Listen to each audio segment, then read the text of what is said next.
comments will be short, so don't worry. I'm sure everybody is tired by now. These three papers are all rich in empirical details, and you all have access to three papers. And the presenters, three presenters, sorry, the three presenters also presented part of the empirical material. So I will not dwell on details. My comments are mostly broad in nature. So I managed to find two common themes which link three papers. I think more your two papers. Good for you. And as I was listening to Elizabeth's presentation, I managed to find another theme which links yours and Willie's paper. So and then I'll have some specific comments on papers. The first common theme I managed to find is seems like there is this one movement which is about forces of flow movement. So talking about flow of movement of diseases, movement of food, movement of people. In this case, elite people. And then there's the counter movement of blocking, controlling, regulating the flows. So there is this implicit dilemma in all these blocking techniques, because so much of the last 3 decades has been about the illegitimacy of these kinds of barriers for other kinds of flow, like trade flow, financial flow. You don't want any other regulation. You want to get rid of these barriers. But many of the flows we don't like come with flows we like. So, Johnson, you talked about, pandemics. They come with tourism, trade, and invasive species come with food imports. So these are not then simply barriers, even effective on their own terms. They have to be some kind of dividing practices, separating out flows we like and flows we don't like. Right? So in that sense, borders are not really walls. They are they act as filters. So you filter out things we don't want. So I want to hear more from what you say about the kind of, how you see in your research, how this kind of control mechanisms act as filtering out things we don't like, but, keeping things we like. So that's first theme. The second theme I can see is, I think more your two papers, less Willie's paper. All three papers touch on human security, treating pandemics, food, and human resources as human security. I was not here in the morning, so I do not know whether you touched on this. We heard a lot about human security, but we don't really define what we mean by treating these kind of issues, these pandemics, food, environment as human security. I mean, I'm a political scientist, but I don't work on human security, so to prepare for this, I looked up some literature. And there's this Copenhagen school, you guys probably know, the Copenhagen school. Scholars like Buzan, Weber, and Weil, and in their 1998 book called Security, a New Framework for Analysis. They talk about this process, and I think, Johnson, in your diversion, I'm glad you diverted, you talk about framing of issue, and I think they talk about this process of framing an issue as an existential threat to survival, thereby justifying the use of immediate emergency countermeasures, is known as securitization. So securitization, they keep going, and they go on to say that securitization involves securitizers, those people who try to frame the issues, the entrepreneurs, right? They try to frame the issues and sell to audience the Security Speech Act. And they say that, quote, successful securitization is actually not decided by the securitizer, but by the audience of the Security Speech Act. So oftentimes you have this kind of talking across purpose. There's the securitize and say, wow, this is really human security issue, and the audience like of that speech act really either didn't get it or they just didn't bother to see this as a human security issue. So my question is to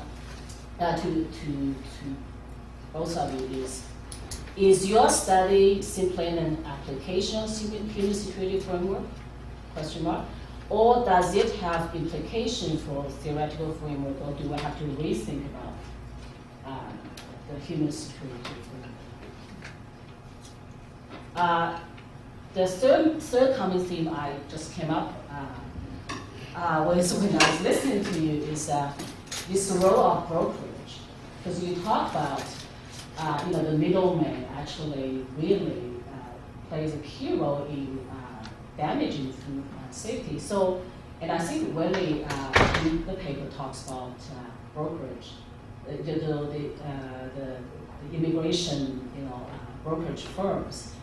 So the common thing is really the role of brokerage on regulation.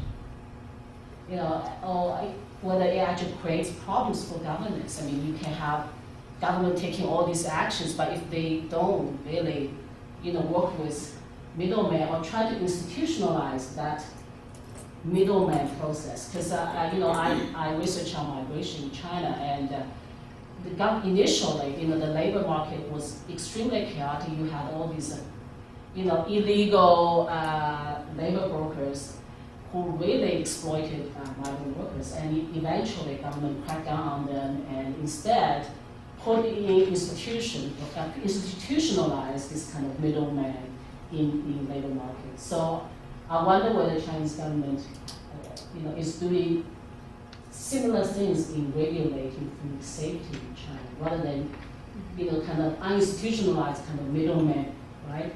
Once you institutionalize them, actually you can see. Otherwise they're just kind of moving target. You don't know who are there to act as a middleman. So, which then creates problem for food safety. So I was glad you said that. That's another common thing. I have specific comments. Okay. So specific comments for Jonathan. As I said, I'm glad that you diverted and you said, it's all about framing, the pandemics, whether it's high politics or low politics. And then you also talk about, the categories of high politics and low politics, and what counts as high, what counts as low. And the framing makes you think that the high and the low, it sort of raises the question on categories. Meaning that the low politics is not necessarily not about the threat, survival of the nation state, right? Unlike what the high politics, high politics is about the survival of the nation state, but as you also point out, pandemics can be also about the survival of people and nation states. So then that raises the question of categories. What is high politics and what is low politics? Should we actually rethink about these categories? And I know from the paper in your presentation, you're a big fan of international cooperation in pandemics, and you talk about pandemics actually might provide opportunity for international cooperation. My question is that, during the SARS pandemics, what we saw in terms of trying to control pandemics from spreading is this kind of activation around the globe, these kind of emergency measures such as surveillance, policing, and the lockdown. These all have consequences on liberty and freedom. I mean, it's great, these measures are used, but I'm just wondering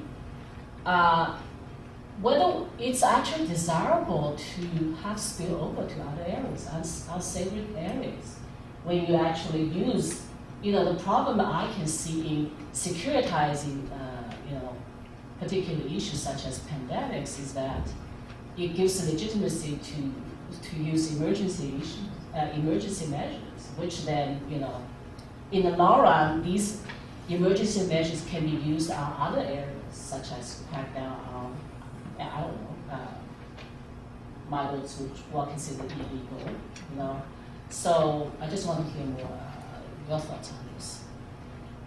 Elizabeth's paper, I really enjoyed it, and I already talked to you at break that, for me, it's really significant to include food safety and include security, because it's no longer about quantity, but also about quality of food. Now, in your paper, I'm also glad to see that you point to unequal access to food safety in China, this rural-urban divide. And I think implicitly in the US, because maybe I'm reading too much into this, because, first of all, I was stunned, this one tiny bar can have so many ingredients which can be imported from different countries. I haven't thought about these things. I know that computer different parts can be imported from different countries, but implicitly, whether cheap food products, coming from China, are also affordable by low-income people in the US as well. So, if we're being analytical, the claim that this is about human security is not accurate. I think you kind of point to that, because the people who are secure are only the privileged portion of the population. So that ties into, you talk about things in Foucault, tie into biopolitics. Those who can survive, because more people have to suffer. So I'll just end. I think I'll give our two panelists here the opportunity to respond. I think despite Helen's generous offer to channel Dr. Lam, we'll just leave that discussion for dinner. I won't give you a question. And perhaps we'll start making. Well, thank you for the comments. I appreciate the close reading of some papers. There's a lot of information here. There's a lot of discussion, the more general comments, and then the specific ones. And I see that we actually have 4 minutes before this panel is supposed to end. I think I will focus very briefly on the 2 specific questions to me. And there's a lot of opportunity for discussion over dinner, perhaps. The categorization issue, I think that's really great. I don't like the categories that exist. I'm glad you diverted, because in the paper you didn't. I don't touch on it as much. I'm not happy. I don't like the distinction between high and low politics. I don't think that captures it. And I also think that the very sexy, non-traditional security approach also doesn't really capture it. We have to find a better option in terms of, and that's part of what we're doing here. We're exploring consequences of spillover. Actually, I think what we're looking for is kind of like what the Clinton administration was looking for with working, the business community in the United States is always pushing trade with China because this will develop relationships and understanding. They're not, the evil Chinese, the yellow horde, they're humans, and they trade with us, and they have their loves and desires, and we will build relationships and institutionalize ties. And the existence of these ties and institutions have broader ramifications. Not that you would use the same tools that you use to enact a quarantine. In fact, that's not a power that's been given to the World Health Organization, right? The World Health Organization has greater powers now, but they're still quite constrained. States dominate.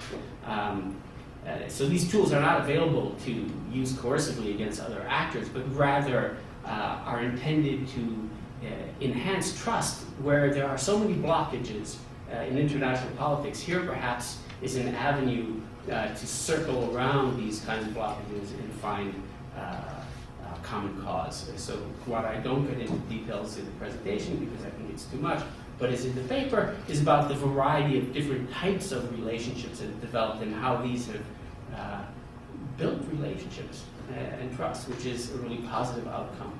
It goes beyond just the threat and opportunity. But I think I'll stop there and pass the baton. Thank you so much for your comments, which really inspired a lot of ideas. In terms of low-income people, I think that's a very good point. In the United States, though, it's not as clear as in China with a rural-urban difference. I think part of it is awareness of nutrition. And I have to do further work on who buys processed food in the United States, for one thing. I don't know if you could really say that the Chinese products are the cheapest in terms of food products. You can say that in terms of other items, but I don't know about food. In terms of the theory, in my work, I've taken an approach that looks at sociological theories of risk, with Beck's work and governmentality. And what I'm going to have to do as I revise is see how human security and risk work together. I haven't done that so well. I did look at the Copenhagen School, and I find that problematic because it's not just speech responses to food safety problems, it's recalls of products, it's actual actions that take place. So the focus on discourse in the Copenhagen School is so great. And then as you mentioned, if you securitize and you're mobilizing in an emergency, and that means, to my mind, that risk management has failed. That your regulatory process doesn't work if you constantly have emergencies. And it also allows the government to detain people, to play a role as whistleblowers, it creates all kinds of civil liberties implications. So I'm not such a big fan of that, but I will work further on the risk and human security.